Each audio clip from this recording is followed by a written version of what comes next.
Welcome back to the Obsidian Projects podcast, SOS, sharing our stories. We invite guests from all different walks of life to come on the show to share their experiences and their stories in a hope to inspire and empower people around the globe that could possibly be suffering in similar situations or can relate to the stories in some way, shape, or form. We'd like to thank our sponsors of the podcast who provide us with amazing support. First off, getsome.com.au, who supply Jocko Malk, a protein powder that I personally use. It's absolutely fantastic, does exactly what it says on the tin, and most importantly, tastes fantastic too. And you can get 10% off with our discount code OP10. And secondly, our beautiful hosts, Cafe Royale in Coburn, that provide us with a beautiful space with full of beautiful energy to host these amazing stories and share these amazing and beautiful experiences. Now to the next episode. Before we get started on this latest episode of the Obsidian Projects SOS, if you or anyone you know does relate to any of the information shared in these stories, we do have some helpful numbers and contact details right at the very end of the episode, so you can either skip ahead, come back and listen to the rest of the episode later, or wait right till the end of the episode and those numbers will be there. Okay, so welcome back to the Obsidian Project podcast, episode number 11. And for the first time, I'm jumping on a Zoom call, going online with somebody not in Australia, which is awesome, an awesome experience to be sharing. And I'm joined by Kyerra Johnson from the We Speak Foundation over in America. So I just want to welcome you to all our listeners in Australia. And yeah, it's going to be a really fun conversation. We've been sat chatting for an hour already before we jumped on live. So I hope we're going to be able to have as much fun on the actual recorded podcast as we've had off air so far. So welcome. Hello there, Joey. I'm super excited to be here. I've been waiting for this for quite some time, or we've been working towards this together for some time. So yeah, that's right. It's good to. Yeah, it's good. It's good to finally jump on. We do apologize if anything, like you said, this is the first time we've jumped on Zoom. So if there's any hiccups along the way, I do apologize, but it's all going to be fun and games from here on in. So, Kyerra, tell me a little bit about what the We Speak Foundation is all about.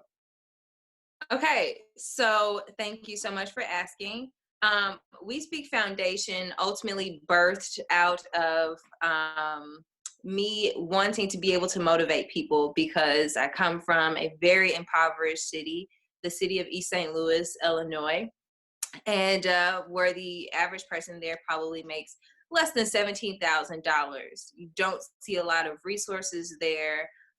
There is an extremely high mental health rate as far as, suicide, domestic violence, and things as such. As well as the murder rate is extremely high there, and a lot of personal things that have gone on in my life, as far as losing my parents, my mother and my stepfather to a homicide suicide on December 21st, 1998, which was 4 days before Christmas, and something that both me and my brother witnessed. And through that, trying to push forward and realizing that a lot of our friends were also experiencing a lot of the heartaches that, we too in our home were experiencing. It pushed me to want to motivate people, motivate, but do something in action about it. And that's where we are with We Speak Foundation. Oh, that's awesome. I love when things can get created out of, trauma, pain, bad situations, but such beauty can rise from, all the terribleness that goes on in the world. It's great to see things like this come out of the ashes of what's not just happened in people's lives, but into helping communities like what you're doing. Like, some of the things that you mentioned before we jumped on, like the stuff that your foundation does, it's so supporting to the community, which I think is getting more and more lost, like as time goes by, as things like social media as beautiful as it is, that it allows us to, you know, us to be talking from different sides of the world. You know, it also has its non-community based stuff. Like it takes away from that person to person contact, the care for the people that are actually around you. And Right. yeah, as more as we become, you know, involved in that sort of a world, it's great to see things that are starting to grow, like your foundation, for example, to still keep the community together, still know that there's people out there to help, to support, to show love, to talk to. It's really, really good to see. Really good to see. You know what? It's really great to be able to go out and do it, because we do our biggest thing is just doing volunteer work, and that's how we're trying to gain most of our our people to just kind of chime in and help with us on the donation end, to help push the things that we are trying to do, because it is different. When I was a kid and I was growing up, it was so much fun to go outside and play. Yeah. It was a ton of fun to go out and be amongst family and friends. And we slowly see this birth of like social media come into play. And it's not that we all of a sudden hate what we used to do, but we found a new way to communicate. But because it's not physical, we've left that part behind. So it's just like, I went outside to play with my kids. And it's like, oh, I like that. I love that. And it's like, yay, now we're doing it. Now we're community based. And it's just like community organizing or being together cannot be done by just liking a button. You have to physically go out there and be with people, be with your community. Yeah. I really like that. I mean, it's something, I guess, for myself, I've only just really realized that starting to shrink in my own life is, you know, the community. I had a little bit of a different experience for my bachelor party just before I got married last year. It's not your usual bachelor party that a lot of people think of. No hookers, no cocaine, no strippers, nothing like that. It was me and a group of mates went off into the woods, into the forest area up in Australia here, and we spent the night in a teepee around a fire. Just a lot of lads, and on a piece of land that was quite spiritual, had a lot of ceremonies done on there before, and we took some psychedelics to give ourselves a little bit of a spiritual journey. And the guy that was running this thing was awesome, like really, really awesome. Probably one of the best experiences I've ever had in my life. But he said something that stuck with me. And he said that one thing that's missing and starting to go outdated, that is a word that has been jumbled up over time, it's community. And it's like we're slowly starting to lose community, but we're starting to lose the essence of where community came from, which is common unity. And I was like, wow. And because I was a little bit tripping as well at the same time, I was like, whoa, that just blew my mind. But it's so true. It's like common unity of the people that are around you is slowly starting to fade because we're going too internal. We're choosing to voice ourselves over social media and go to social media to solve problems and go to the internet to solve mental health issues, rather than talking to a friend or going seeking something out like your foundation, for example. It's that unity between us that we're starting to lose. So it shows like the beauty that can come out of things that you're creating, which is so good. Have you ever seen, you've seen I Am Legend, right? Just, Yeah. I mean, on the communication scale, and you see like in the movie, like this is how important physical contact is. Or if you've seen like Castaway, movies like that, where communication is so critical to have, like, you know, somebody in the physical that they're like making characters like in their movie. Like I think in Castaway, he has like a soccer ball or a volleyball that he like makes his friend.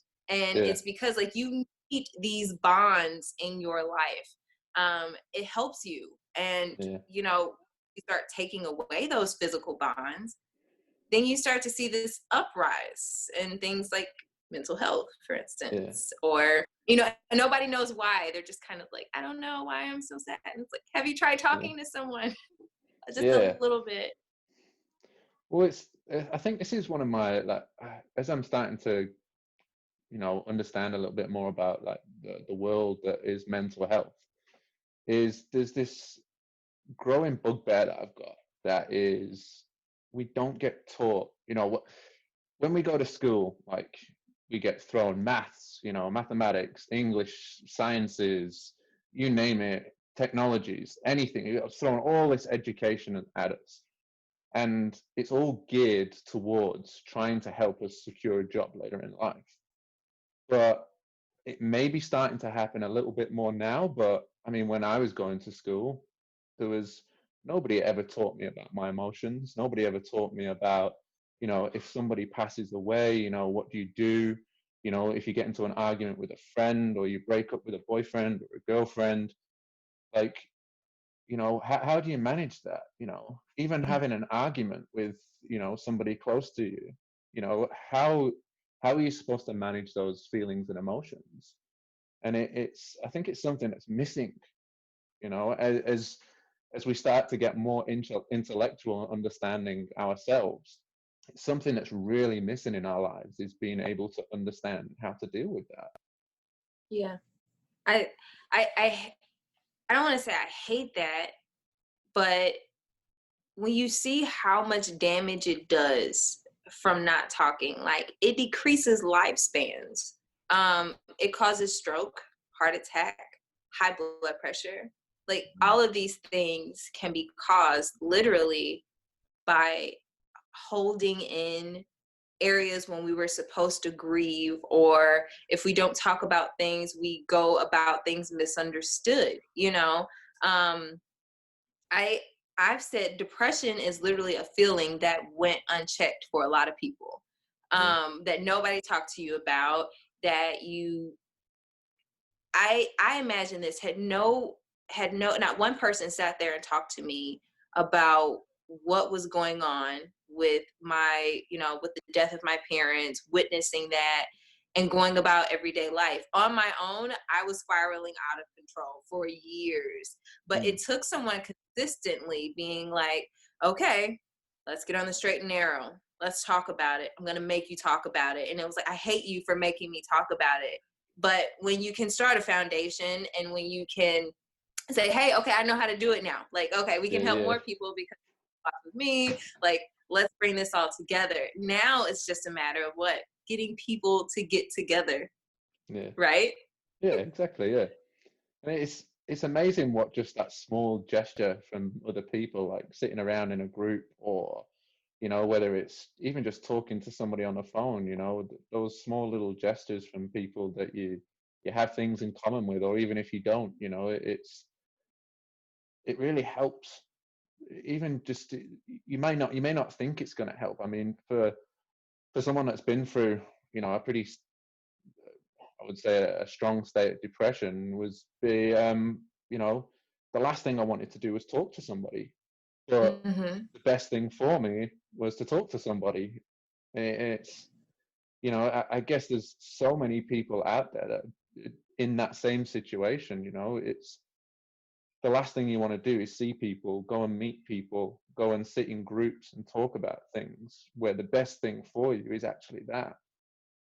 But it's that, if you're not encouraged, you're not given that little bit of show of support to push yourself out of there, then that's where, you know, that spiral will just continue going down and down. You know, you're right. The one thing that I can name that is the biggest, or I want to say, like, the hardest part about our tour is to help people like where I come from East St. Louis, people that are like myself, get over this traditional understanding of what mental health is. I'll be honest with you, for years I didn't believe in mental health. Like, I thought this was like some hoax, like, you know, like just something that, like, you know, for prescription purposes we're pushing out, like, you know, this new idea of like OCD, everybody's got anxiety and all these other things. And I didn't believe it, because it was just like, you can get over that. Like, you know, like you can just, you know, just keep living life. Like you'll get over it. But Yeah. the truth is like this girl in one of my classes, I think it was a psychology class, like she checked me. Like, you know, she was black. She, you know, looked like me, everything. And she was Yeah. like, it is real. And I was like, she's from Alabama. Like, I'm not gonna trust that. Like, you know, here they real believe everything. And when I thought about my history of how our family responded to our situation, there is no crying where we're from. It's shunned upon in a way, Yeah. especially not just men, but especially for African American women. If you cry, you seem weak. I remember going to my mother's funeral at 8 years old, saying that I would not cry. I didn't want to cry because it was just like I want to look strong. Like this is not hurting me. And it took years for me to learn to cry. I was embarrassed by it because it was like I don't look weak in front of Yeah. anyone. But that's what we've been taught. I remember you can get hit for crying where I come from. It's like, what are you crying for? It's just like Mhm. seriously. And it's just because it's just like nobody wants to deal with that. Let's just keep pushing on through life as if it never happened. Boom, you're dead at 65 with a stroke. Yeah. Yeah. And it's like you got to talk about it. Yeah. Yeah, you're right. And another thing we were talking about, like just before we jumped on, was like I suppose the difference in culture between Australia, England, and where you're from as well in America. It's you know, it, I would say I come from like a white community. Like I had black friends growing up and things like that, but it was like crying was just something that's it's just part of life.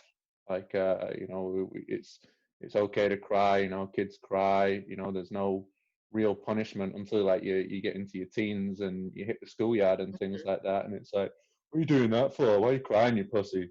It's that's when I suppose it starts to get you know um, sort of brought in there in terms of the punishment for wanting to show your emotions and Mm. but it's still not as a harsh reality as I think like communities that we were talking about, like where you come from, for example, that it's every day. It's like it's in the street, it's at home, it's there's no safe space where you can unleash those emotions, if you know what I mean. Right. It I we were previously talking about this when I talked Hmm. about my freshman year in college. I'm excited. Yeah. Actually sophomore year in college. Super excited. I'm at the University of South Alabama. All of my friends there. I leave home like, it's I think I felt like how it was supposed to feel. Exciting, new. I'm on my own. I can do whatever I want, say what I want. Hmm. And I'm sitting in the caf with a group of friends. One of my close friends, she says, "Hey, aren't you from East St. Louis?" And I said, "Yeah." And she said, "Do you know that person like on the news?" And it's CNN. And I look up and there were, I think it was two or three girls that got shot in a car. And I think that they were all related to each other. And I think on that same day, one of the girls that I graduated middle school with and high school with, she ended up being shot in the head right outside of the projects, where she lived. And it just kept going. It was like this ball of fury where one of my next friends, I remember I had a party that year, like 2008, 2 years later, he's walking down the street, boom, gets shot in the back of the head. And do we know who committed these crimes? Some may know, but then there's Hmm. like this no snitching clause, so people refuse to talk about the issues or who did what. So the murders go unsolved for years, Yeah. and it's so common, and you do become numb. Like now, I hate to say it, I'll see somebody that dies, and unless I had to kind of chalk it down to like, have I had a physical contact with this person? Did we hang out? Were we friends? To sit and cry about it, because there's so many. It's like you'd be crying like every other week, and it's like Hmm. you don't want to do that. Yeah. So Yeah. it's different, and to know that you guys, where you are, like say in the UK, or like you don't experience that. It's like, how we're all really great countries. Yeah. Wrong somewhere. You know, I Yeah. need to come to Joey is and hang out. Yeah. Yeah. Yeah. So yeah, it's very, very different over here. Like, it's like yeah, again, like we were saying before, it was I think I saw someone get stabbed once when I was out on a night out. But apart from that, never even like I heard a gunshot in the street. Like guns and that sort of like death is just that's not a thing. It's Wow. just not part of life.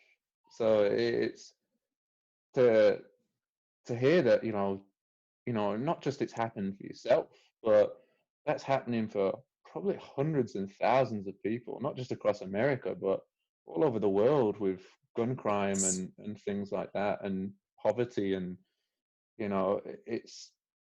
it just seems to get brushed under the rug, and it doesn't even matter. Mm-hmm. It's when I think about 1960, we go through this era of the war on poverty, right? And there are a lot of issues that people don't realize that come with poverty. It's trauma. Like, you have to realize where you are in order to be in poverty in the first place. Like, you've obviously met some hiccups in your life, or had some, like, some that you've caught from, like, your parents or something like that. The Vicious Cycle of Poverty by Malcolm X is like, you live in a poor neighborhood with poor teachers, everybody's poor, we're all working together. And we come out, America says, like, okay, we're coming out with this war on poverty, and we're going to be pushing out, like, we're going to help out with food assistance, like, and welfare assistance and Section 8, all of these different things to help. But throwing money at any situation has never been the solution for a situation. It literally just kind of hushes the situation up for some time. But those problems still persist when people are still dying every day, because mom's still trying not to live on those means of income, but trying to get a good job or trying to go to school. You have a young kid who's now subjected to outside, gang violence, and a lot of single parents, a lot of dads are incarcerated. How do you bring that family together? How do you do any of these things?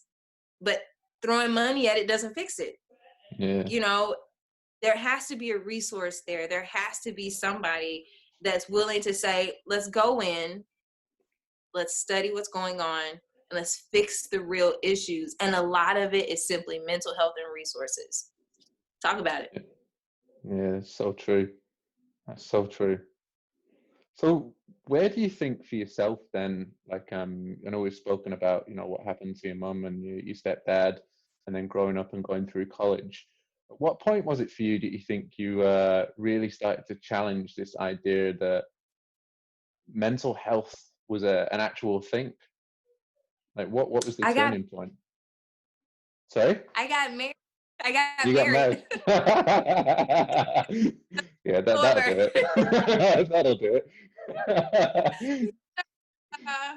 He's my ex-husband now, and right, but being in that particular relationship opened up my eyes, not because he is some demonized monster or anything like that, but more because I saw a personality trait that I had seen before. And it reminded me that of my father. And I was like, people can act the same. And I know it sounds like really, like, like really dumb. Like, what do you mean? Like, like there are personality traits that people have. Like, narcissism is a personality trait, and it is very, very real. And a lot of people experience it. And when I started going through situations in my marriage that would lead to some of the same things that I was able to refer back to with my mom's relationship with my dad, that marriage left me out completely on my feet. Like, I was out of a car, I was, like, pregnant, and I had no one there. All of your issues from your past life. I'm 22. This is 22.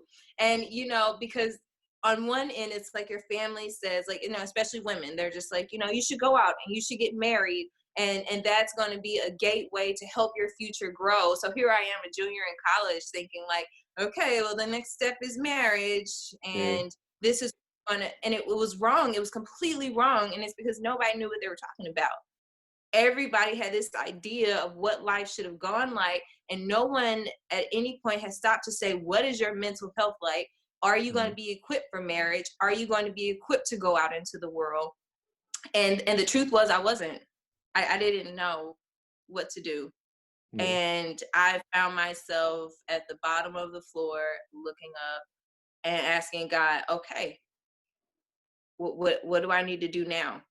Because I can't get any lower. And so now I'm here, and it's like, all right, well, this, pain Yeah. can turn something positive, but man, you really got to go through the trenches sometimes. Yeah. Would you say that's where, would you think that possibly you had been suffering from mental health issues for a long, long time previous to that? Or is this where you first realized the pain of the mental health, like the emotions started to really come out from it? So definitely before that. Yeah. Wow. It was, when I say child from hell, it Mm. was. And the reason why was because, like I told you, my mom is the youngest. She's the youngest of 10 children. She comes from Friars Point, Mississippi, moves to Illinois, gets pregnant with me. My biological father, goes to the Navy. She meets a new guy. He sweeps her off her feet.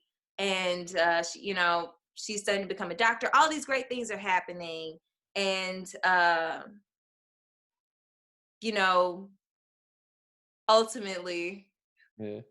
bring That's okay. me back in. Yeah, yeah, Bring yeah. me back in. Yeah, it's like, obviously, when you first realize that, mental health starting to become a part of your life, like you're starting to realize it's like, Okay. wow, there's like a different opportunity, so to speak. Sometimes it's like a deer in the headlights moment, and you get all this massive flood of emotion come through that it's like, whoa, man, I've been this way for so long, and there's another way. Or Right. there's sometimes it's like you're going through this emotional stuff, and it's just like, nah, can't deal with sadness right now, push it to one side, I've got to be this person. Or it's like, nah, can't deal with anger right now, push it to one side because I've got to be this person. It's, I mean, from my experience with having a few different conversations with people, these are the two main things. It's like, sometimes you just realize, and it's like, bam, it's like, holy shit. And then other Yeah. times it's like, man, I've just been burying this my whole life. I've Right. known that I've had it, but I'm just having to deal with it, kind of thing. Yeah. And I think that's what I was hoping to get to, but I say that line so much, which is like, what happened with my parents, because people have to know, like, the depth of it, which Yeah. is like, this is a situation when my parents did die, it was a huge custody battle. You got my biological father who comes into the picture, my stepdad's mother, my aunt, and my mom's mom. And all of these people are like, we want these kids. And so East St. Louis is a poor area, but I told you, like, my stepfather's mom was very well off, very middle class family in East St. Louis. So we ended up staying with my step grandmother. And it was hard because we lived in a house where the entire incident occurred. Everything that we watched was in that house. And it was hell for her because I couldn't appreciate who she was just because of what her son had did to my mom. So that meant rebelling at all costs. It meant, where if you say black, it's white. If you say, whatever it is, it's the opposite. I don't want to agree with you. We're not on the same page. And that led to, like just doing all kinds of things, like lashing out, hanging out with boys, bad relationships, just a ton of things that come from misguided emotions. And it's heart-wrenching because I did deal with it for a long time. I fought in school. I was suspended literally like every other week. And it was just like, you go and you tell somebody like, hey, these kids are, picking on me. And they're like, well, don't let them do it again. And it's like, so you're fighting and you're fighting and you're fighting in the midst of dealing with all these issues. You know, just keeping it honest and blunt there. A lot of women, especially when you go through such traumas, you don't know how to deal with it. Sex becomes an issue, alcohol becomes an issue, drugs become an issue. And it seems like it's embarrassing, but those are the symptoms. You know Yeah, what I yeah. mean? Well, I mean, it's the reality of it at the end of the day. I mean, I think that's what a lot of people sort of hold themselves behind, is they don't want to feel embarrassed about admitting these things. Like, you know, I had a conversation the other day with one of my like I do some personal training sessions with the boxing, and I had a chat with one of my clients the other day, and we got onto talking about like about pornography, and it's like it's a hard subject for people to bring up. Like, you know, it's a massive problem for a lot of people, is addiction to pornography. And it's like, you know, people don't want to talk about it. People don't want to bring it up because they're hiding behind this embarrassment. It's like, I mean, who really wants to admit? It's like, yeah, I spend 3 hours a day sat behind my computer, you know, just me and the computer. It's a hard, really hard conversation to have. So I think, like, to help and to have environments where, you know, it's like, man, we, you know, like talking freely like we are now, if you know what I mean, to be able to listen and go, and there's people out there, it's like, doesn't matter what you say to them, there's no embarrassment, there's no judgment, there's no anything. It's just, man, I'm just happy that you're talking to me. Like, it's, I can tell you've been holding this stuff in for a while, you know. And it's, so it's, there is that where I suppose, yeah, people do struggle, you know, with that sort of conversations. When we talked earlier, social media doesn't help us, you know, because have you realized like how many things have become like the subject of embarrassment? Like, or, you know, people are bullied now, like, you know, it's almost to say like you have to walk in like this little bubble, or at least post like you're in this bubble, because if not, people will judge you.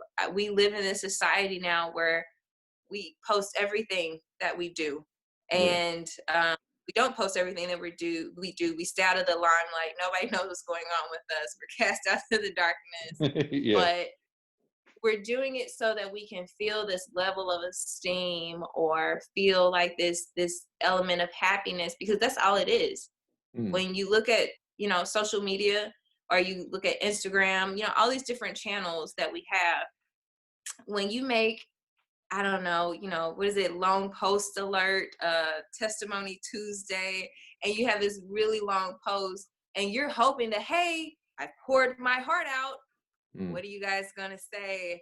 And it's like, you don't get enough likes, you're depressed. And if you do get enough likes, then you're doing good, and you want to keep posting, and it becomes this addiction that we're looking for that's really not there. We've lost this element of like people interacting. We've lost a lot of things. And man, like you said, if we could just talk about things, if we could just communicate like we're communicating now about real issues, not rely on the like button, the double tap, man, we'd be so much cooler. We'd be a lot cooler people. We have a lot better experiences. I thought going into my 30s, that my experiences would be way bigger than what they were. But society changed as I got older.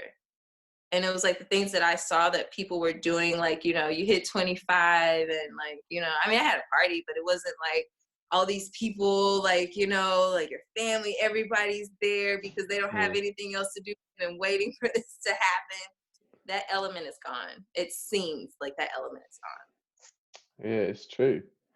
And I mean, like, you can't really show love over a like on an Instagram post, or even though it's a picture of a heart, you know, it's still, there's no, you can't feel that person's love, is it? Because it's so generic. Like, I could click a heart, and then the person next to me could click a heart, and then it's like, well, you know, do you actually love it, or are you just clicking the heart because that's how you want them to feel? You know, and it's like, well, but it's I actually read and listened to as well a study on social media and how it's becoming like the biggest addiction in our modern world. And they Mhm. did some tests on a group of alcoholics, a group of I think it was meth addicts, and just people that use social media. And so they studied like the brain patterns of like what happens when they're drinking, and then this what happens to the brain when they need alcohol or they need this hit, and there's a massive need for dopamine. And when they get this Mhm. hit of whatever it is, whether it's alcohol, whether it's a sale, like say the sales industry is very similar, whether it's meth or whatever drug, it has almost identical responses within the brain to Mhm. getting a like on Facebook. And it's basically the body, what's happening is this, you get absorbed in this world of social media, which is basically, like you said, I put something up and I'll wait for the response. And this is how you Yes. feel. Mhm. And if you don't get this response, you feel this unworthiness, this lack of love that you're creating in your head. But when you get this likes, let's say you get 200-300 likes on a Facebook post or something like that, you're like, oh my god, I feel amazing, I feel great, you know, this is so many people love what I'm doing, this is so cool, I'm going to put more out. Then you put another picture out and you only get 10 likes, and then your mental Yeah. health just goes straight down, because your Mhm. body's relying on this dopamine chemical. Yeah. So the history behind it all, of where this all came from, I don't know whether you know much about this, is that basically in the human body, like when we were living off the land, so to speak, um, these chemicals are sort of developed through evolution to basically help us get through life. So, Mhm. for example, dopamine is a chemical that's created as a response to keep moving, to keep going. Mhm. So, for example, like in a hunter-gatherer sort of world, let's say you're going out picking fruit for the day. You go in and you've been walking for a while, and you get this feeling, it's like, oh, am I ever going to find somewhere to get fruit? And all of a sudden, in the distance, you can see an apple tree. So your body gives you this hit of dopamine to go, oh, keep going. You know, there's apples out there, so you feel good. It's like, yes, I'm almost there. And then you see the tree again. You get bigger. You get another hit of dopamine until you get to the tree. You get to pick the apples, and you feel good. You feel good about yourself because yes, I've got the apples. Good, I've Mhm. done a good job, right? So there's this other chemical in the body called serotonin, um, which basically is your long-term feel-good chemical. So your dopamine's your short-term, the serotonin's a long-term. And basically, this is activated is like when you've got all these apples, like you got massive basket full of apples, and then you take these apples and then you give them back to the community so they can all eat and share these apples. You then get a massive hit of serotonin from seeing all these people enjoying what you've done for that day. And it's because you're sharing it with the community. So the problem is when you look at things like social media, there's no opportunity to get that hit of serotonin because you have no understanding of what your post is actually doing for the people in the community. Like you could get 100 likes and it'd be, okay, yeah, great. It's like, you know, I've obviously put up a good picture and it's kind of makes sense to people, and some people have resonated with them or with it, but you don't really know what it's done for them because you're not getting Yeah. to see the beauty in what it's creating. Whereas having a conversation with someone like you now, explaining to things, talking about different things, and you can see people's emotions and seeing the joy of experience, you know, Yeah. it helps. And I think right at the end of this thing that I was listening to, it was by a guy called Simon Sinek. Um, he said in his own life, he experienced it in a different way. He said, like, I think he saw a guy crossing the road and he dropped his wallet and his books or something like that, and they were all over the road. And he stopped to help this guy pick his stuff up. And the guy was like, "Oh man, thanks so much. I really appreciate you stopping to help." So the guy who dropped his books felt good. He felt good for doing a good thing. And then someone came up to him as he was walking down the street and said, "Man, I just saw what you did for that guy. That's, you know, that was such a nice thing." So that guy also felt good. So this Mhm. the serotonin that's been created is not just by the two people involved, but it's by the whole community that's been able to see the beauty in what's being created. whereas that does not happen in social media. Right. I And like to people try waffle it. on. Yeah. Have you seen it though? But people will try for that serotonin, because when you look at when people say, DM me for more information, Mm. and it's because, like, okay, I'm offering something, I'm trying to help. I do want to see the fruits of that labor. I do want to see people receive this help. Like, I want them to smile because I'm helping them. And, you know, vice versa. Like, you want it to be that way. Mm. It is very powerful how social media has worked. I can remember social media not ever being a factor. In 2008, I was graduating and I was like, okay, I'll make a Facebook once I graduate, you know, from high school and I get ready to go into college, right? Because that's usually when everybody was getting it. Yeah. And I remember I just couldn't get with it. I was just like, so I just go on here and I say a little bit about my day and I go away. And they will, yeah. And then people say, oh, hi. You know, people used to comment. Like, remember that was a Yeah. thing? Like, on your Yeah. birthday, you would have hundreds of people literally just taking the time to say happy birthday. Yeah. And as we progressed and social media became one of the only, for some people, communicating factor to the outside world, wow, do you see a change? Because even in myself, being absolutely honest, I remember I was sitting in my car outside of a photography studio because I was doing photography at the time. And I've got this little kid and I'm working all these hours, you know, trying, you know, doing sessions on the side, just all kind of stuff. Yeah. And here it is. I, you know, went to the University of South Alabama. I studied political science and criminal justice. And I'm here at a photography studio, right? And so I'm looking on my Facebook and I see like my friends, like, you know, that, you know, the year before me that, I mean, they're like graduating from Ivy Leagues and they're going to these really huge schools and they're coming out and they're in business magazines now. And I'm at a photography studio, you know, and doing sessions on the side with a little kid. And I'm bawling. So I call my mentor and I'm like, look, where did I screw up at? You know, all my friends are here and why is it that everybody has seemed to accelerate more than I have? And she checked me and she was just like, listen, like, I did not start law school until, you know, I was 28 years old. And she was like, then I got my law degree. She was like, but I had my kids first. And a lot of parents do it the other way. Like, they have their kids once they're established, but then they have to work, you know, 60, 70 plus hours a week with a kid. You know, I had it the other way around. And it came to me, it dawned on me, which she was telling me, which is that everybody's path in life is different. But if you're only accustomed to this idea of what social media has to offer your life, you get sucked into not ever doing enough, which causes this massive state of depression. I mean, it's unbearable because you're constantly measuring to other people when the truth about it is it could very well just be crap. You know, like, so what, she got a degree, you know, but it took her 7 years to get it. She failed I don't know how many classes. There's no telling how many F's are behind it, who she knew to get the job that she's in now, or how they got it. Like, you know, you don't know the behind the scenes. You just know that this person posted something and it looks way better than what I got going on. You know, taste somebody's food and it's way better than what I was eating. And it's just like, what do you mean?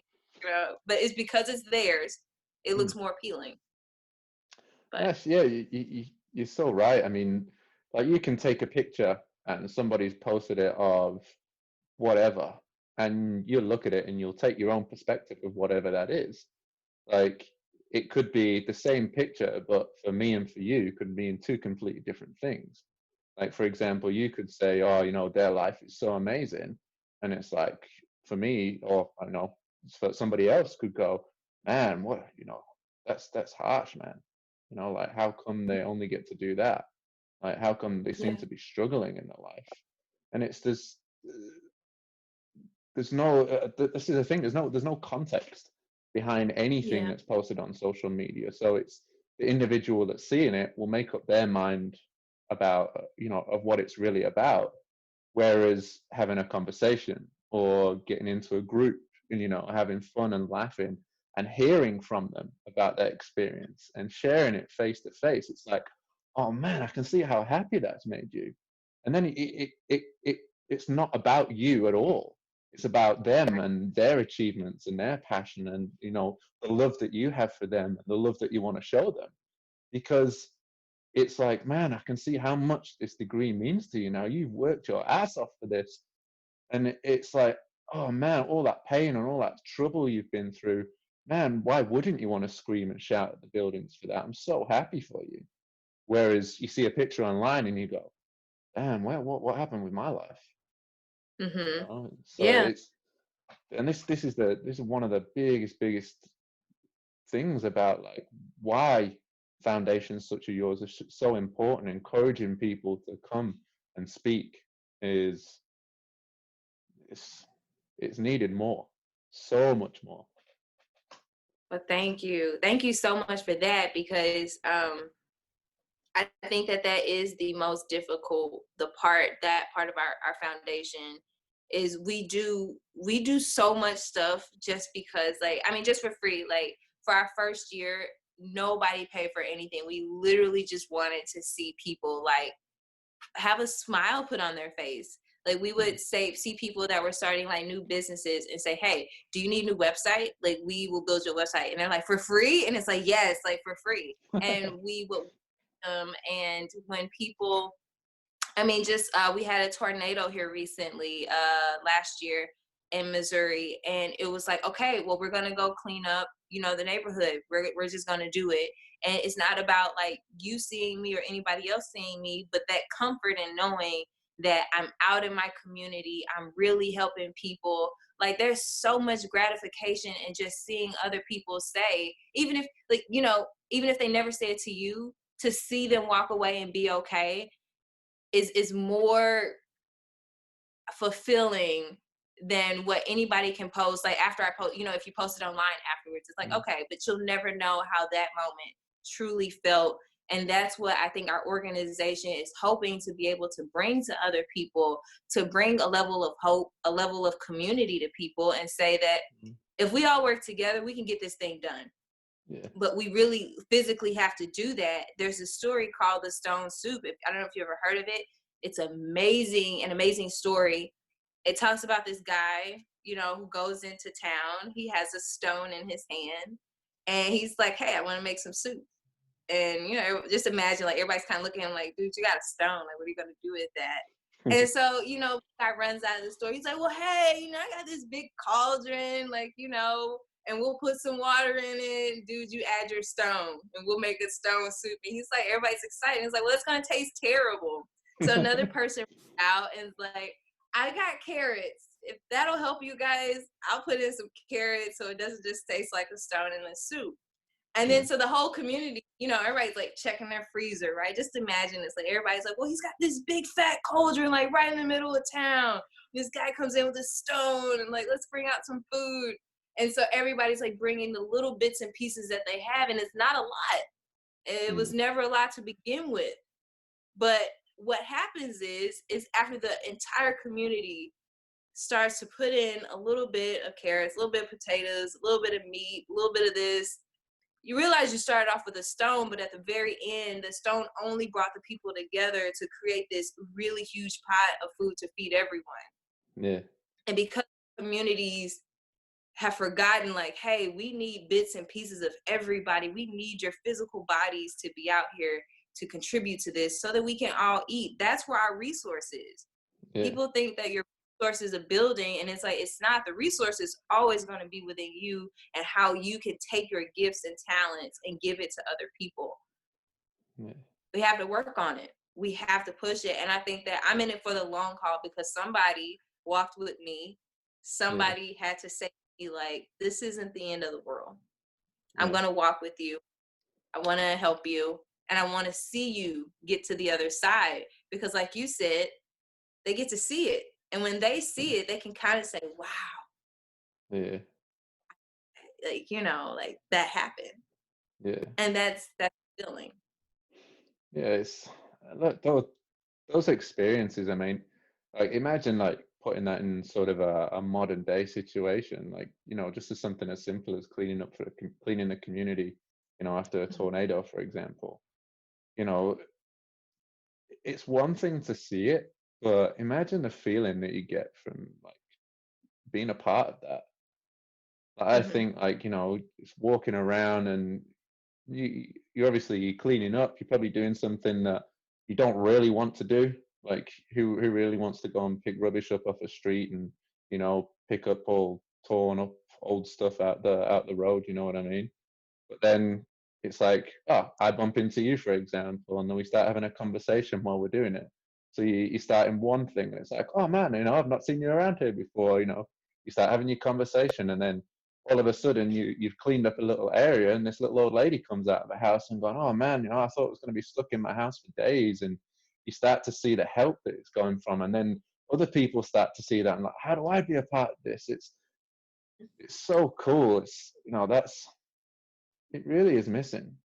Like we spoke, I can't remember whether it was before we came online or whether it was we were talking about before. Anyway, it was, we were talking about playing in the streets as kids, and I think that's one thing that has just gone from Mm-hmm.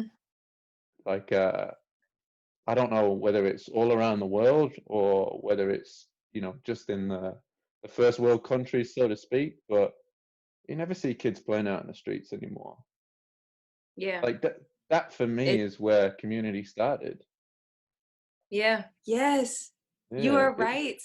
it was playing hopscotch, or I don't know. We had this game called Kirby, so you get like a ball, and there'd be a few kids sat on one side of the street, and there'd be a few kids sat on the other side of the street.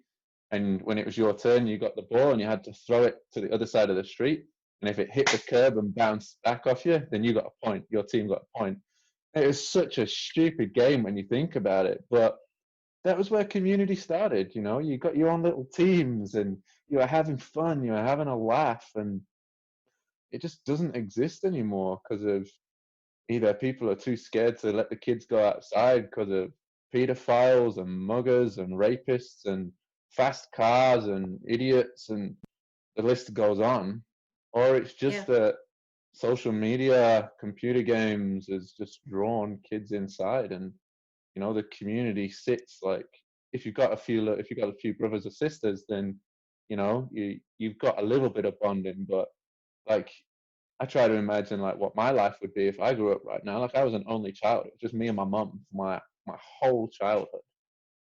And if I was stuck here, I'd be isolated. I would be like on my own all the time, having to deal with everything by myself. But you know, when I was a kid, the first thing I was doing as soon as I could, coat on, bam, straight out, go and play in a school field, or you know, roam the streets, or some. I'd do anything with friends. You know what I mean? And Yeah. that was where my community started. But Yeah. That's the same here. mm, I The one good thing I will say about the city of East St. Louis is that we live and die by the phrase that we're the city of champions. mm, Out of this city, we have had some of the greatest people contribute to society. And closest to me, that I was able to work with and just be a part of was our track team. It was big. And if do you know who Jackie Joyner Kersey is? Just a little trivia. no, I don't. Oh, it's a little hard. It's okay. It's okay. Literally, world's greatest female athlete. Her record has still not been beat in the heptathlon. Her brother Al Joyner, Florence Griffith Joyner, if you've ever heard of her, FloJo, they married to her brother Al Joyner. And let's just say, like, the athletes there, when you really want to do good, you do good, and they really do. Everybody does really well when they want to. And the one thing that I can remember as a kid is just like, okay, I joined the track team. How do I know how good I am? And it Mm. was like, well, you got to race these kids on your street, like, and Yeah, you yeah, get out, yeah, and it's like, I remember we would take sticks and we would use them as batons. We would be out there barefoot in the middle of the street. You wait for a car to pass, and it's like, okay, I'm gonna race you from my house to the stop sign. And like, you have everybody out there, like, you got to say who won, okay? And you mm, got to say go. And it was things like that where it was like, okay, well, I'm gonna go see you at your track meet now. Or, and it was things like that that really brought us together, and you had these bonds. I mean, you would get beat up with these kids. I mean, you take up, I mean, they would tell on you, they get you in trouble, all kinds of things. But man, when you get older, and granted, we'll never get those moments back. We'll never get the past back. But I think about my kid when you said that, and it kind of was like, man, you're telling the truth there, because he is an only child right now, and he doesn't get to hang out with a lot of his friends, and it's because of those exact thoughts. Because you're terrified. You're absolutely terrified to say, I'll let you go over their house and spend the night. No. Every parent is not the same anymore. My parent would call your parent a long time ago. They would talk, and you drop off, and everything would be fine. Now it's like, I gotta do a background check, and you're affiliated. What do you do? Let me see your Facebook. Where'd you used to work at? Who's your husband? And let me take down your license plate while I'm at it before I drop my kid off, because wow, we've become that paranoid. We haven't had that much contact. And these kids now seem like they're going to grow up into a future where they have way less contact than what you and I would have had as children. And it's hurtful that they'll become accustomed to it, because it won't seem not normal to them. Like, it'll always be normal. But it's like, man, did you kind of, like our parents would say, man, I miss the good old days. I mean, it's no coincidence that community and communication are so close in in the way you write them, in terms of the spelling and whatnot. It's like you learn to communicate through being part of a community. Like, like you said, it's if you told somebody 30 years ago that this is how we're going to talk to people, and by not actually talking to them, rather than going to, let's say, I don't know, your friends, it's like you've gone, Dave's just invited me around to stay for the weekend, to stay at his parents' house. Is that okay? And it's like, okay, yeah, let me just speak to the dad. And it's like, hold on, no, in 30 years' time, that's not how it's going to be. What you got to do is not speak to the dad, completely block them off completely, block off the whole family, basically stalk the hell out of them first, so you look like a complete weirdo. And then you decide with your aggressive behavior that it's like, my kid needs this, my kid needs that, make sure that he doesn't do this, make sure he doesn't do that. And then all of a sudden, Dave's dad's thinking you're a bit of a prick. Yeah. And then it's like, oh, sorry, I don't get a good vibe from, that kid's dad. I don't want him coming over anymore. And then now, there's friction. It's like, there's no trust. And I know there's like lots of horrible shit that goes on in the world, and it is so sad, all the terrible stuff that you hear about in the news every day, like pedophilia and all the accidents happening, and kids getting lost and things like that. But we're so consumed by it all that it just frightens us and shocks us into locking everybody down. We lock ourselves down, and then we lock everyone down that we care about.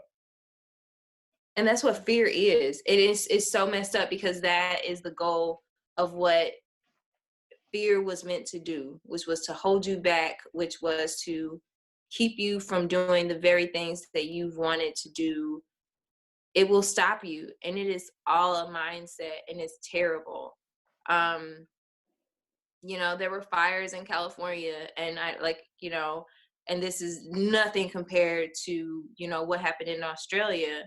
But it was still like, I remember, I had to go to a national meeting, and I was so leery. I was like, as much as they said it was safe, it's like, oh, but the media was just like, oh, it's like, it's wildfires, they're everywhere, like they're coming, they're jumping the highways. And it was just like, I don't know if I should really go to California. And then I get a call that kind of, stops me from going to California. It's like, it must have been meant to be, or it's all these different scenarios where fear, like, we had the massive shooting in Las Vegas, and at least here in America for sure, like this wasn't what it was like when I was a kid. This stuff just started happening, and Yeah. it was like all these massive shootings, child sex trafficking.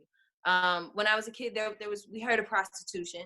We had, we would hear like, occasionally like people would get taken or kids would get kidnapped.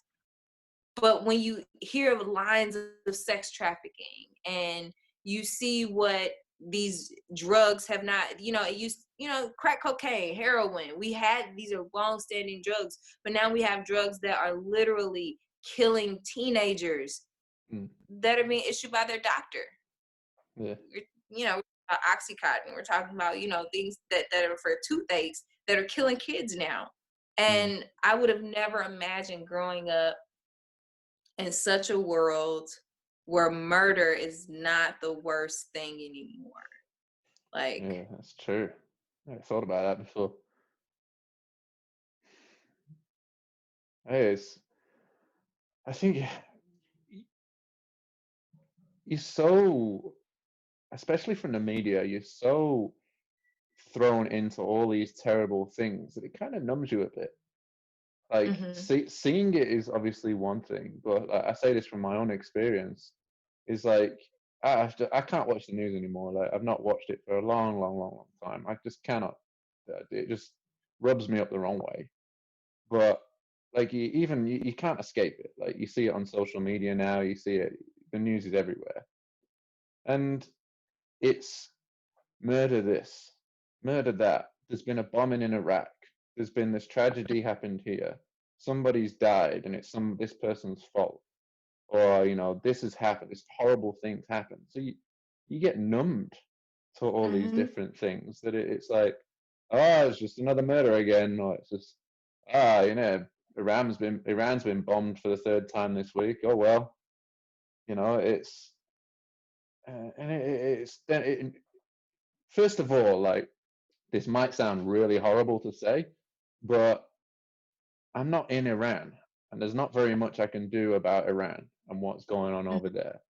Like, I don't need to consume myself with what's going on with Iran. If there's something I can do to help, then yeah, I'll do something about it and I'll help.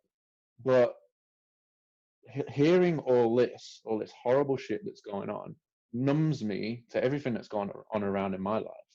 It creates this like bubble of fear, and it's like, oh shit, Iran's getting bombed. It's like, fuck, you're already in that sort of fear state from hearing something like that.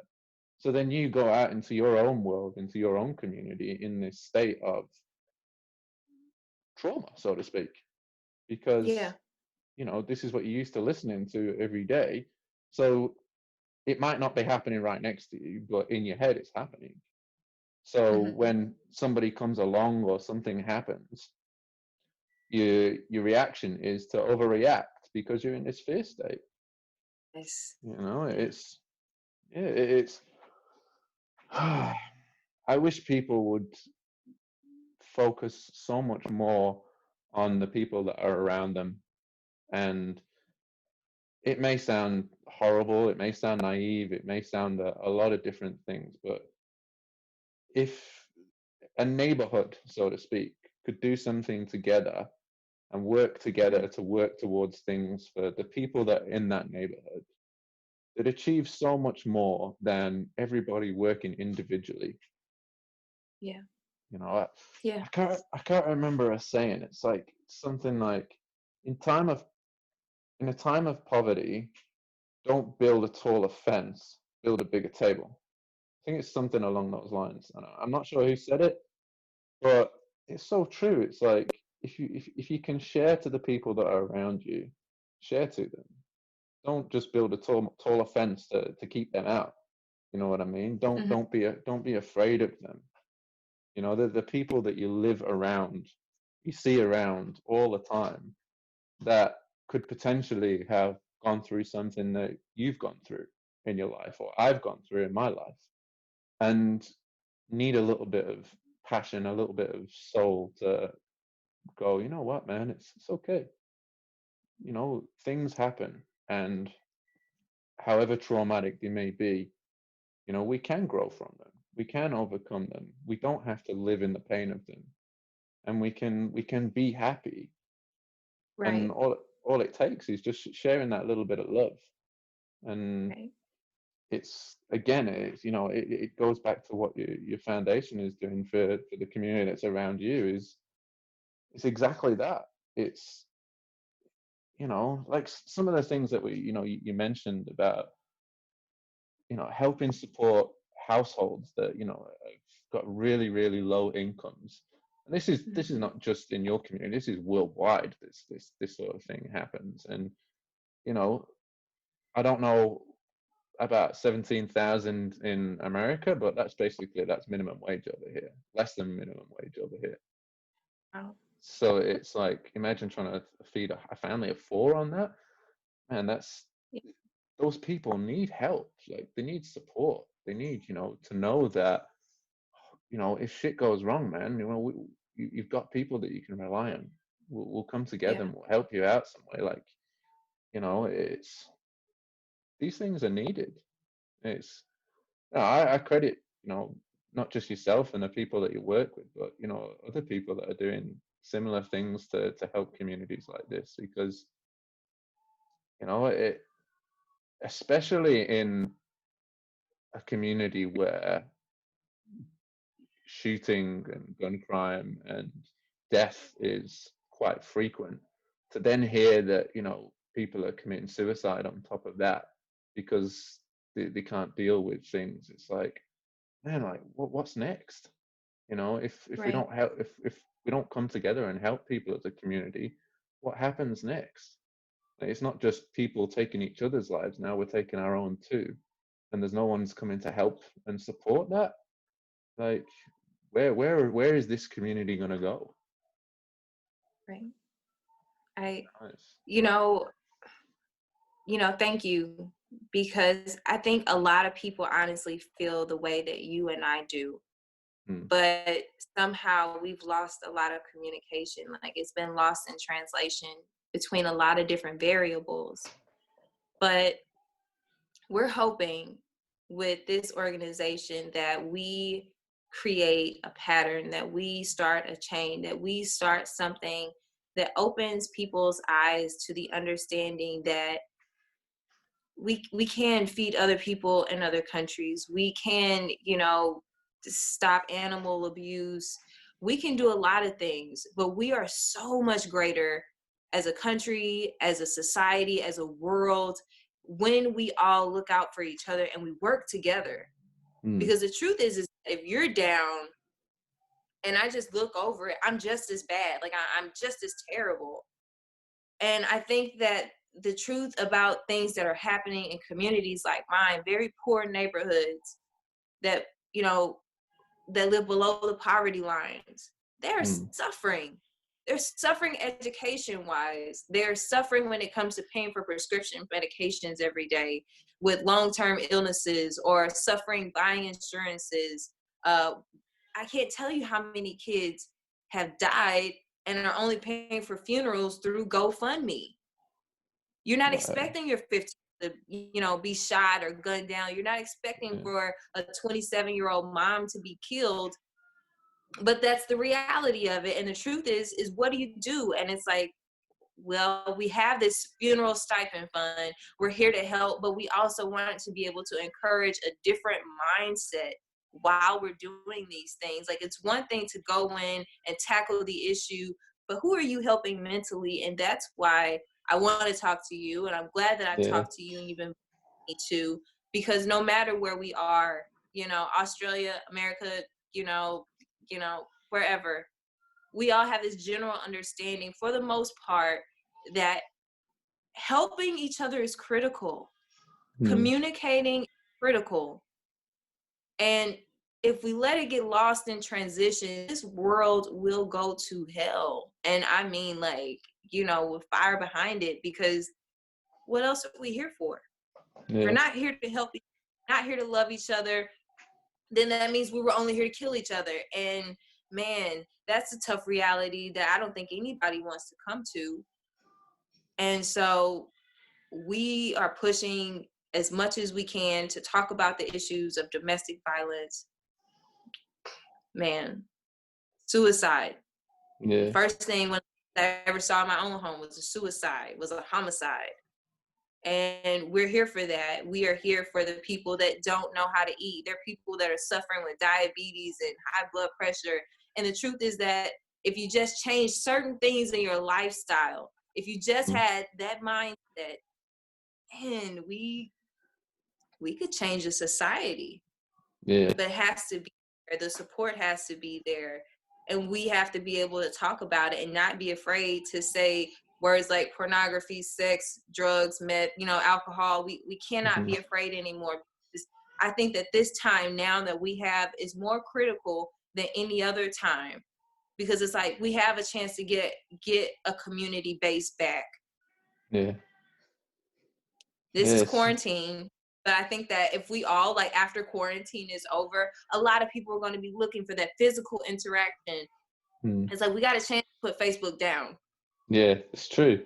You know? I mean, look, with this whole coronavirus, we got a small insight into what a portion of people that are obviously suffering in somewhat from something. It doesn't have to be something big, but we saw it in the fact that when it came to a time like, well, we've got to stop importing certain foods, we've got to stop importing this, we can only sell certain things to certain people at certain times. People went freaking mental and started hoarding everything. I saw a guy driving down the freeway here in Australia with a truckload, like a trailer load full of toilet roll. And it's like, it's just sheer fear and panic. And it's like, what about the poor old lady that lives down the road that only gets to go to the supermarket once every 2 weeks because, that's the only time she can really physically go out because she needs a helper or something like that. Or the family that have got, 6 kids at home that probably need a lot of toilet roll. It's as funny as it may sound. It's what about those guys? And it's if we can do that as a community, it's like, go, okay, shit's getting real. Yeah. But I don't need to hoard everything just because I can. Yeah. Maybe sharing things that you've got that other people don't have is what's going to bring this world together a little bit more, because you never know, right? That one gesture, it might not be a lot. It might be a small bag of toilet roll to the right family. You never know when that support might be needed from them to you again, and they'll remember that for the rest of their days. They'll remember that, because that's generosity, that's support, it's true love for a stranger. Yeah, and it carries on. Yeah. And they'll be like, oh man, like, whoa, maybe we've got too many toys. Like, we've got 6 kids at home. Maybe we've got too many toys, and there's some kids now that are stuck at home that don't have any toys because they can't afford them. Let's put it up on a community page or something where we're giving away just a few toys. Yeah, it might not be something, but a lot, but you never know what it's going to mean to that one kid that's not got a lot to do. Yeah. And it's beautiful things can be created. We saw it a lot here. It's almost embarrassing, a little bit, because it's just like, we are America. We do have a lot of resources, and to have seen how we would react in a panic situation was, I mean, man, now we're at a point where things are at a low, like when it comes to shortages of food. Like, we've lost, not lost, but a lot of people had to leave, like, meat packaging places that make our poultry and, pork, all those different kinds of things. They've had to stop because of cases of COVID-19. And now we're here. But a few months ago, we weren't here. And everybody panicked a few months ago, when a few months ago, everything could have been fine now. But because we were so excited about, like, you know, this fear, we're going to be quarantined and they're going to, you know, you don't know what's going to happen, the government's going to do, you just all kinds of things, you know, and it caused complete chaos. And when you go through, I mean, thank God I had like sanitizer and alcohol at the house already. But, you know, I just want to go in the store. I want to get a couple items, and I can't get any Lysol. I can't get sanitizer. I can't get, you know, because people are buying not one, because you're not going to go through more than a few in a month or a couple in a month. You're just taking it now because you don't know when you'll get it again, which is not fair. Yeah. And it's, you know, it's like what you said. If you used it, though, to give to other people, if I saw you hoarding a bunch of diapers and you were taking them to a school or a local daycare, I could, you know, say, wow. Yeah.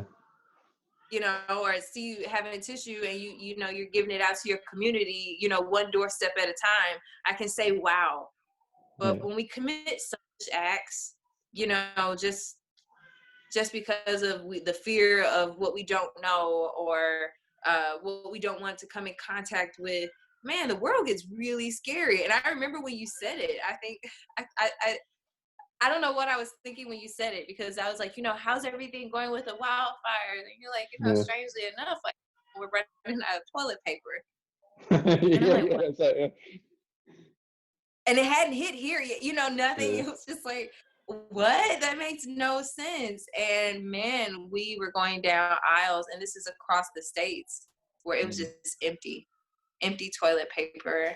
The food, now I go into the stores, there's a lack of chicken,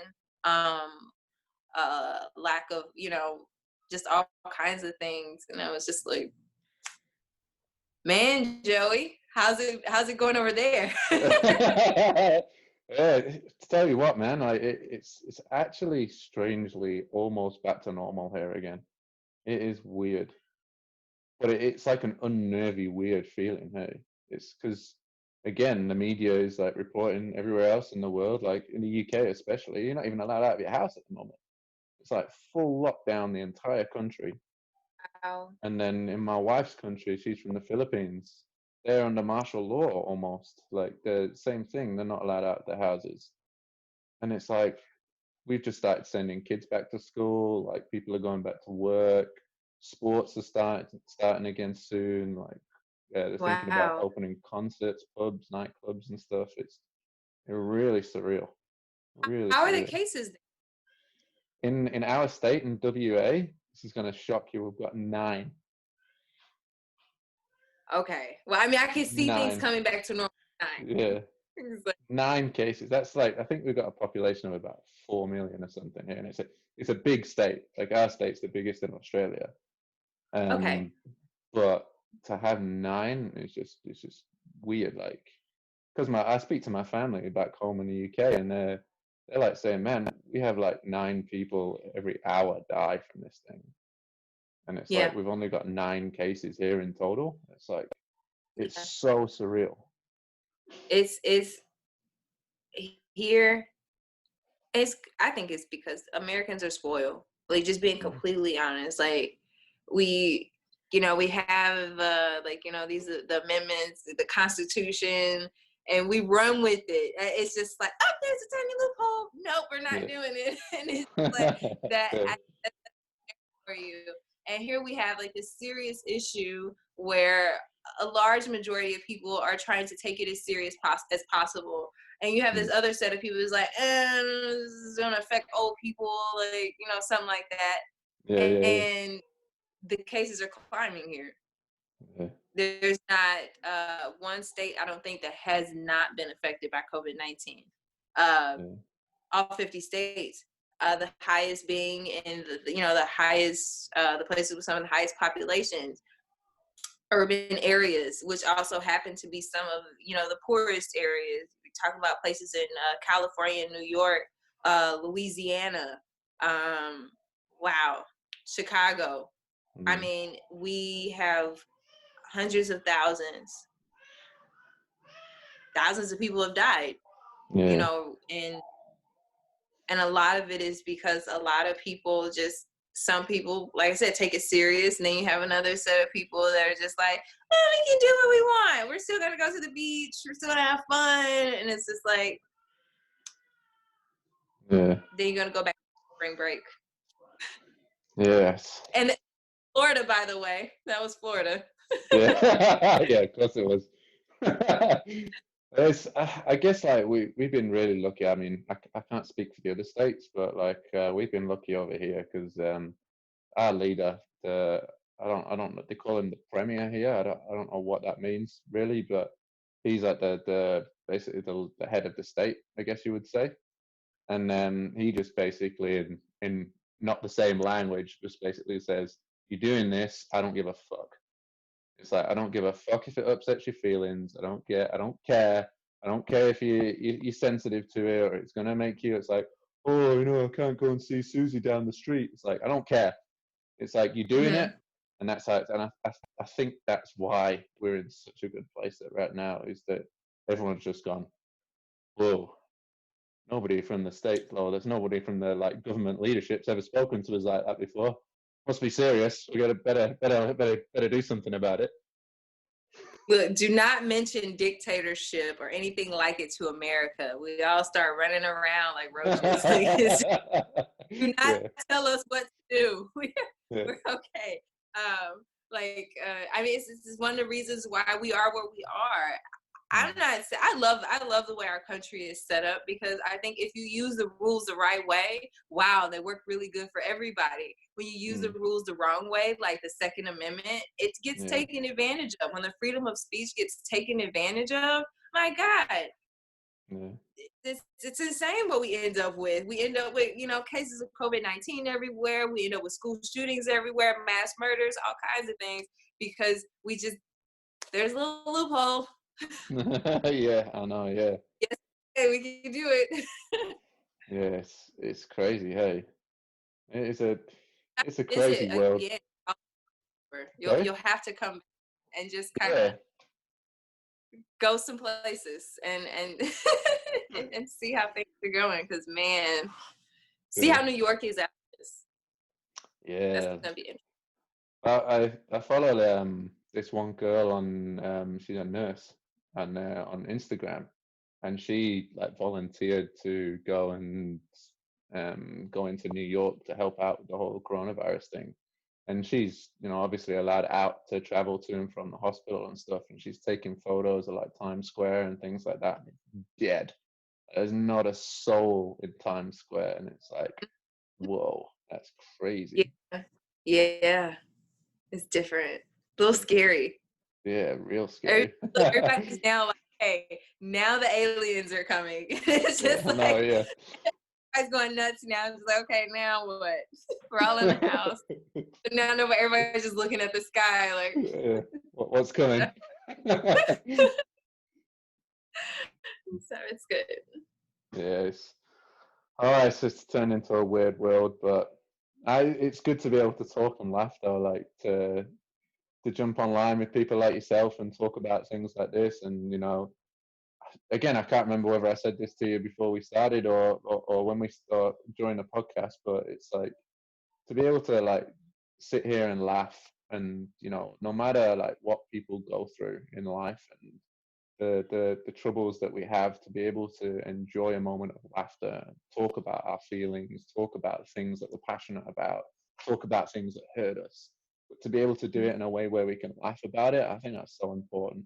And it's great to have people that are doing so much beautiful work like yourself. And I'm in awe of what you're doing. It's really fantastic, really is. Well, thank you. Just made my little heart like just a little bit.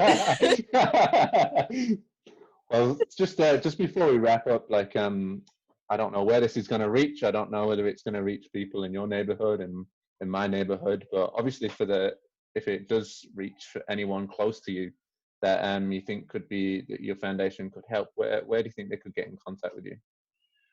Yeah. Okay. So the one thing is we are all over Facebook and Instagram at We Speak Foundation. And if you go online, you can plug in your and your web address and your web bar at Yeah. www.wespeakfoundation.org. And that'll give you all of the things that we're doing. That'll give you a list of the things that we're doing to hopefully advance communities. And we will not stop until we have like pushed for resources and we've really got this ball rolling. One way that we want people to help out is sign up, become a member. For $10 a month, you can help our communities grow across America, and hopefully it goes global. Like, we want it to be big. We want to start a chain reaction where people say like, hey, if we can donate to help animal causes, if we can donate to help people that are in third world countries, we can definitely help the people that are right at home. And one important thing that I know a lot of people, you know, they think about it until I say, like, this can help our countries when it comes to cases, when we deal with things like COVID-19 and we have to push out monies for, you know, unemployment, and we have to push out money for more, like, you know, food stamps or, you know, housing ability, just all these different things. If we help learn to sustain our communities on our own first, if we help put the financial backing that we would in anything that we cared about for $10 a month, that's Netflix, that's a Hulu, that's, you know, that's Amazon Prime almost, like, that's a lot of different things that we do just because we want, you know, that accessibility or that availability of that product. Well, if you want your community to be better, if you want to see your community grow, I advise anybody to invest and growing communities by, you know, reaching out to us. We can do it, but we ask volunteers and we want to get everybody involved. And so just, you know, look out for us, look out for We Speak Foundation. I'm always there for motivational speaking. And so just Awesome. Google online and call me, you know, or email, whichever you prefer here though. All the time. Back to you immediately. We're definitely on our way to. So That's thank beautiful. you. So That's awesome. Well, I've honestly, this has been a beautiful, beautiful conversation. What an awesome way to start my Saturday. I know it's Friday for you over there. It's getting late as well. It's been absolutely fantastic to have you on to, you know, to have conversations like this, and for the first time, I think, since I've been doing this, to, you know, experience and mental health from someone in a different area than like everybody I've had on the podcast so far has been face to face in my hometown. People that I've known, people that I've interacted with, even just for a moment, but they're in that same community. So to be able to understand like mental health from a different country, from different perspectives, from, you know, and still see how much in common and common thought provoking change that needs to happen in terms of the mental health industry and mental well-being just as a whole. You know, it's so good to see that we're all fighting the same battle, which is great. Yeah, I'm in love with it. Like I said, I remember seeing you and I was like, I gotta talk to that guy. Like, he's doing some really stuff. I mean, because I mean, at first it was like, you know, F suicide, which was like, yeah, I'm with that. Like, that's awesome, you know. And it's been such a pleasure, you know, obviously hearing your side of it, because it does bring a lot of awareness, and it brings a certain element of like, aha, a light bulb us to say, are we taking the, like, you know, the proper measures, like, to implement criminal justice? Are there other alternatives? Are we watching, you know, the people that, you know, matters to us, those countries that matters to us, like Australia, like the UK, like, you know, all of that matters. And if they can do it, if they're tackling the same issues, you guys seem to be successful in a lot, you know, in some areas than we. And it's like, I'm glad to be able to be on this show and to have heard those things, because now we can say it's not just us, you know, and there are other alternatives, there are other sides to this story. Yeah, that's so true. That's so true. All right, man. Well, let's wrap it up there. And I'd love to have you on the show again and to hear about like what you've been doing for the communities, to see you grow globally as well. So I'll have to schedule in another catch up sometime soon. we'll have a chat just between ourselves. But I mean, we'll definitely set up another podcast in the future to see where things are going and to see how it's been going on for you. Thank you so much, Joe. You're so awesome. This time has been great. So great. Look, yeah, I'm going to be heading to bed. Meanwhile, you're probably going to have breakfast soon. Yeah, I don't know whether you can hear in the background, but there's a certain little baby screaming its head off. So I think it's time to put on my dad hat for the day and dial down with that. That's great news. I love that. So thank you. Alrighty. Thanks, Kyerra. You too. Thanks, Joey. Thanks again, guys, for tuning into this episode of the Obsidian Project podcast. It's been great having you listen along. We'd like to thank once again our sponsors for 2020, getsome.com.au. Don't forget to use your 10% discount OP10 and our host Cafe Royale in Coburn. And now stay tuned for this important message. For those listening, or for those in need of any immediate help, please contact Lifeline on 131114 or Beyond Blue at 1300 224636 for those in Australia. Or they also have a website, beyondblue.com.au. If anyone listening to this outside of Australia, feel free to contact us at theobsidianproject.com. Our email addresses are there, and we'll direct you to the best available source in your area. Thanks very much again, guys. Show your support to anyone around you and share this podcast to anyone you think may need it.